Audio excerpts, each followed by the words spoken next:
জীবন নিয়ে গল্প সবাই একটু শুনে যাবেন সময় পেলে। তো দেখতেছেন আমি গাড়ির ভিতরে কাজ করতেছি। মানে কাজ করা যতটা কষ্ট সেটা আপনাদের সাথে বলার মতো না। আর আমি যে কাজটা করি, যে সৌদি আরবে থাকে, হাওয়ার গাড়ির কামটা কত কষ্ট সে আর বুঝতে পারে ভাই। হাওয়ার কামের কতটুকু কষ্ট, কষ্ট যতই হোক না কেন লাইফে ভাই টাকা কামাইতে হবে।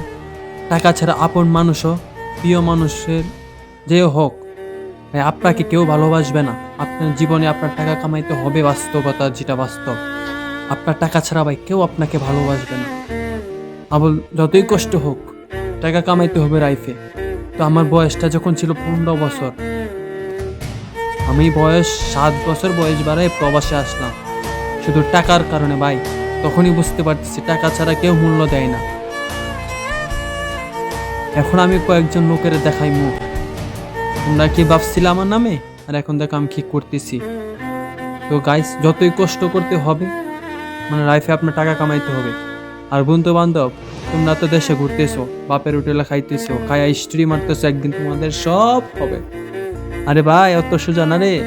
আমরা যখন বাপের হোটেলে ছিলাম তখনও ভাবছিলাম একদিন সব হইব। যখন নিজের পায়ে দাঁড়াইতেছি তখন ভাই বুঝতেছি 1 টাকা কামানো কতটা কষ্ট। আর তখন বাপের কাছে যেটা চাইতাম সেটাই বাপে আইনা উড়ো দিত। বাপে না খায়া আমাদের জন্য জিনিসটা নিয়ে আসতো। আর এখন সেটা বুঝতেছি বাপে কতটুকু কষ্ট করেছে শুধু আমাদের সুখের জন্য।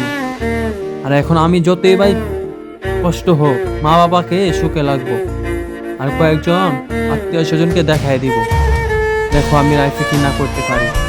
ইনশাল্লাহ আল্লাহর কাছে একটা জিনিসের চাওয়া, প্রবাস থেকে যখন আমাকে তখনই নিবে গাড়িতে যখন আমি সফলতা নিয়ে তাদের সামনে দাঁড়াতে পারবো। এছাড়া যেমন আল্লাহ তাআলা আমাকে দেশে না নেয়, আমি আল্লাহর কাছে এটাই একটা চাওয়া রইল। আর আপনারা সবাই আমার জন্য দোয়াও করবেন, আমি যেমন সফলতা নিয়ে আমার মায়ের বুকে, বাবা মার মুখে ফিরে যেতে পারি ইনশাল্লাহ। আসসালামু আলাইকুম।